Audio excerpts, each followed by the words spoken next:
Hello, Bachcho. So let's read the question given here. So the question here says, viruses are non-cellular organisms but replicate themselves once they infect the host cell. To which of the following kingdom viruses belong to?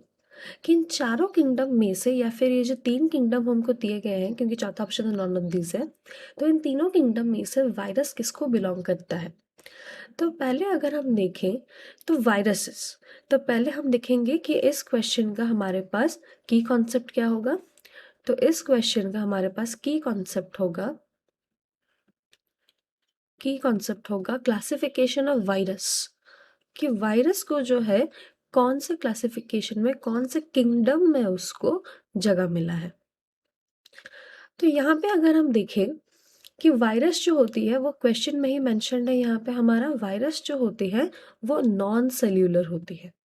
Virus जो होती है non cellular होती है, मतलब virus का जो individual constituent होता है, वायरस का जो इंडिविजुअल कॉन्स्टिट्यूएंट होता है वो सेल नहीं होता।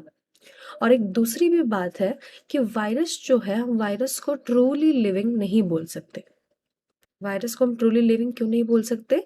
क्योंकि जैसे वो होस्ट के अंदर अगर नहीं होता, अगर वो होस्ट में नहीं प्रेजेंट है, तो उस टाइप के वायरस को हम इधर क्या बोल सकते हैं कि वो हम जो अगर वो होस्ट में प्रेजेंट नहीं होता, मतलब वो क्या होती है ना, ऑब्लिगेट पैरासाइट होती है। जब तक वो होस्ट के अंदर नहीं प्रेजेंट होता, वो अपने लाइफ